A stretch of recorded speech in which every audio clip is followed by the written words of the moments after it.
जैसे जैसे चुनाव की तारीख नज़दीक आती जा रही है, वैसे वैसे सभी पार्टियां अपना रैली अभियान तेज़ करी जा रही हैं।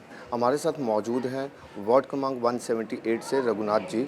आइए बात करते हैं उनसे इस एरिया की समस्याओं पर।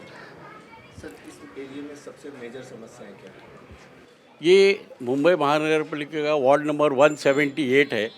और ये 178 में उच्च वर्णीय बस्ती है, स्लम भी है, मध्यम वर्गीय भी है, मिल वर्कर है, मजदूर है। और इनमें सबसे बड़ा समस्या ये है कि कई सालों से 30-40 सालों से यहाँ एसआरई के प्रोजेक्ट रखड़े हुए हैं। लोग 10-10 साल से बाहर गए, इधर उधर रह रहे हैं। और उनके स्लम का जो पूरा काम बिल्कुल शुरू नहीं है। इसकी वजह से जो मच्छर है, जो मैदान में कीड़े मकोड़े चूहे वगैरह सब दौड़ते हैं, उनका पूरा डायरेक्ट उनका जो समस्या है वो अपने आरोग्य की समस्या है। उनके ऊपर बहुत बड़ी बीमारी का संकट होने जा रहा है और हो रहा है अभी भी। कचरा साफ़ होता नहीं है, स्लम वजह की वजह से झोपड़े टूटे हुए हैं। उधर सब कचरे का गंदगी सब फैली हुई है, मच्छर बढ़े हुए हैं। यहाँ के एसआरए प्रोजेक्ट में इतना लोगों की समस्या है कि 30-30 40-40 सालों से वो काम शुरू ही नहीं होने जा रहे। जैसे हमारे इसमें स्लम है, मातोश्री ग्राउंड वन सोसाइटी करके है। स्लम के नाम पे उन लोग ने इतना बड़ा फाउंडेशन खोद के रखा है और हर साल फाउंडेशन में पानी जमा होता है और ये तालाब हो गया है। जैसे कि बड़े बिल्डिंगों में, बड़े शहरों में जैसे कि स्विमिंग पूल जैसा हुआ है। और उनको इतने मच्छरों का सामना करना पड़ रहा है कि उनको मच्छर रोगराई बीमारी इतनी हो गई कि जब मैं अपने प्रचार के लिए घर घर में गया, उन्होंने जो समस्या मुझे बताई, बोले हम लोग 8 साल से इधर खड्डा करके रखा है, जो उन लोग फाउंडेशन कर ही नहीं रहे। क्या मसला है उनको, कॉमन मैन जो सामान्य आदमी मिल वर्कर जो यहाँ पर रहता है, समझो कि कोई मजदूर रहता है, तो उनको पता ही नहीं चलता कि हमारा बिल्डर कौन है और इन्हें खड्डा करके रहे तो काम शुरू क्यों नहीं हो जा रहा है। ये समस्या को जो सोसाइटी है, सोसाइटी के जो सदस्य पदाधिकारी, उन्होंने सब बिल्डर के संग में सहमत करके अपना लोगों को सताने का काम किया ताकि लोग बेच के जावे और ये पूरा वो खरीद लेवे। ऐसी करके समस्या एसआरए में है यहाँ पर। सर, इस एरिया में कचरा और पानी का भी माना जाता है कि बहुत समस्या है, उस पर आप क्या कहना चाहिए? पानी की समस्या इतनी बड़ी समस्या है कि ये 100 साल पुराना वडाला विलेज है। इनकी लाइन ही जो बीपीटी की लाइन है, वो बीपीटी लाइन अलग है और इनकी लाइन घर देने की लाइन है। तो घर के स्लम इतना बड़ा होने के बाद उन लोगों ने एक योजना की थी घर घर में नल देंगे। लेकिन घर घर में नल तो दिया, लेकिन नल देने के बाद में जो पानी का कनेक्शन घर में करने का था वो करया नहीं। फिर 8 दिन 8 लोगों का एक पासपोर्ट का ये करके, पासपोर्ट ने जिसको अपने फोटो पास का ये लेके बीएमसी में देने के बाद भी घर घर में पानी दे नहीं सके। इसलिए समस्या है कि आज भी स्लम लग के होने के बाद में इतनी पानी की समस्या है कि लोग परेशान हो गए पानी की वजह से। और वो भी साफ़ सुथरा पानी नहीं, कभी लाल पानी आता है, कभी काला पानी आता है। तो लोग पूरा कंटाल गए इस शहर, ये वडाला विलेज में लोगों से। लोग प्रतिनिधि है वो बिल्कुल ध्यान नहीं दे पा रहे उनके ऊपर। तो ये समस्या हल करने का मेरा कोशिश रहेगी ये चुनाव में कि जबकि अगर मेरे को लोग इसके एक प्रतिनिधि बन के अपने भेजेंगे कॉर्पोरेशन, तो इसको आवाज़ उठाने का काम मैं करता रहूँगा हमेशा। और सर, यहाँ पे जो दादर टी के ये वाला पारसी कॉलोनी वाला रास्ता है, वहाँ पे ट्रैफिक का भी मेजर इशू है, उस पर आप क्या कहना हैं? यहाँ मंजर जी जोशी जिन्होंने ये पारसी कॉलोनी का नींव डाला था, जिन्होंने पारसी कॉलोनी बनाने का प्लान किया था, वो पारसी कॉलोनी तो बन गई। लेकिन अभी जो ट्रैफिक की समस्या इतनी बड़े पैमाने में है कि जैसे कि मंजर जोशी का स्टैचू है यहाँ पर सुबह या शाम को जाओ, कभी भी इतनी सिग्नल नहीं होने के बावजूद इतना समस्या उधर ट्रैफिक जाम होता है कि लोगों को इसका लोकल रेसिडेंट्स को इनका बहुत पोल्यूशन और उसका नॉइज़ पोल्यूशन वो इतना हो रहा है कि लोग परेशान हो गए। जैसे ही खारेघाट रोड का एक एक्सटेंशन है, वैसे डॉक्टर अंबेडकर रोड है जो टूवर्ड्स वीटी जाता है, उसके लिए समस्या 11-11 12-12 बजे तक यहाँ ट्रैफिक जाम रहती है कि हर गाड़ी आने के बाद जिनको डायरेक्ट वीटी जाना है वो तो जाते हैं, लेकिन नीचे लोकल परेल दादर जाना है उनके लिए तो इतना कंजेस्टेड होता है ट्रैफिक कि आधा आधा घंटा उनको वहीं रुकना पड़ता है गाड़ियों को। जब एम्बुलेंस आई तो एम्बुलेंस में भी इतना आवाज़ करना पड़ता है तभी कुछ ट्रैफिक होता है, लेकिन ट्रैफिक में उनको रास्ता ही नहीं मिलता है एम्बुलेंस को। और अंदर के पेशेंट की हालत ख़राब होते जाती है। ये सब समस्या ट्रैफिक की है यहाँ पर इस वार्ड में। सर, ये फायर गार्डन जैसा एरिया जो सबसे पॉश एरिया माना जाता है, यहाँ पे गार्डन्स हैं, उनकी मेंटेनेंस को लेकर के क्या आपका? इनका मेंटेनेंस क्या है, जब मैं नगर सेवक 2007 से 12 तक था, फाइव गार्डन की हालत बहुत ही ख़राब थी। इतनी ख़राब थी कि मैं हाउस में, मुंबई महानगर पालिका के हाउस में हमेशा आवाज़ उठाते उठाते एक दिन मैं जयराज पाठक जी जो कमिश्नर से मुलाकात के उनके विज़िट करने का मैं मांग की। उन्होंने मुझे विज़िट दी और सब लोकल रेसिडेंट्स को मैं इकट्ठा करके, हिंदू कॉलोनी का, पारसी कॉलोनी के सब लोगों को इकट्ठा करके कमिश्नर के साथ फाई गार्डन में, पुलिस चौकी उधर ही फाई गार्डन में मीटिंग करवाया। उन्होंने ये सब देखने के बाद कि यही सेंटर मुंबई में इतना अच्छा इलाका होने के बाद, ये जो आजू बाजू फाई गार्डन तो नाम है, उसके बाजू में आजू बाजू में 12 गार्डन है, उनकी समस्या सब हालत ख़राब थी।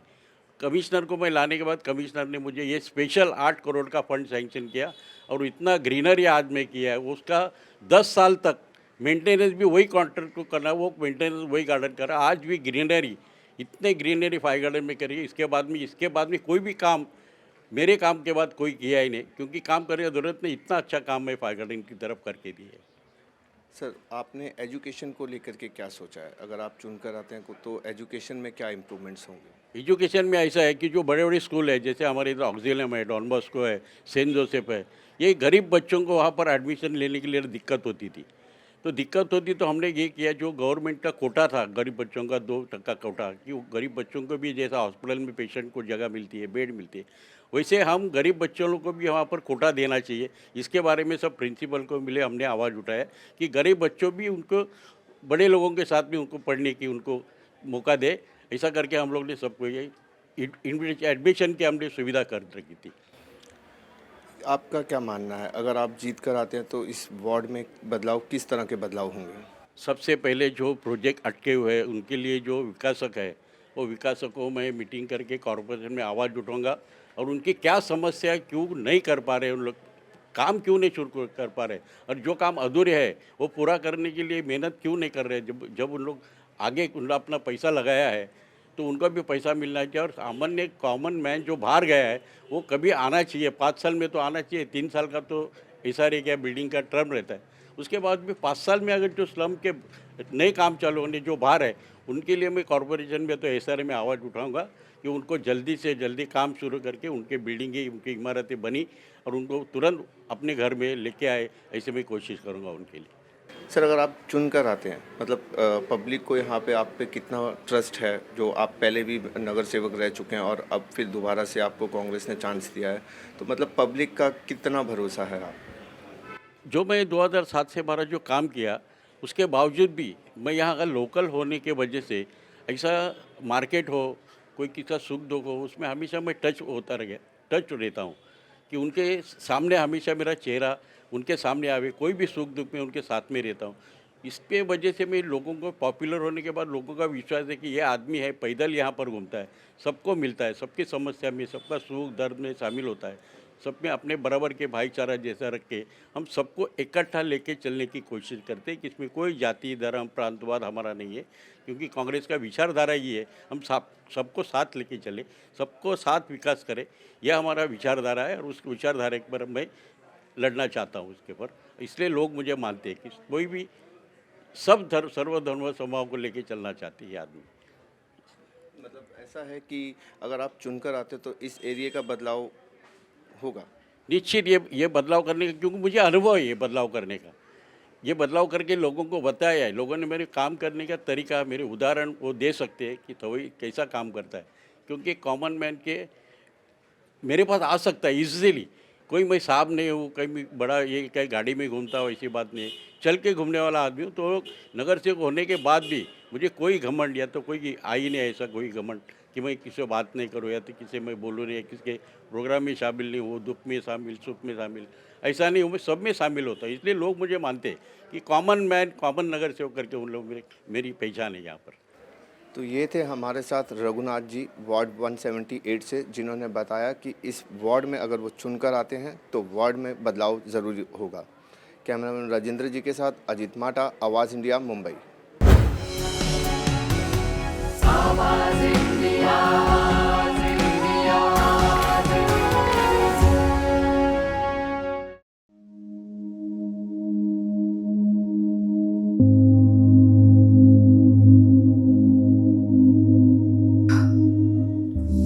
जीवात जीव आला. खरंच आपलं काहीतरी हरवलं असेल आणि ते सापडत नसेल तर खूप टेन्शन येतं ना.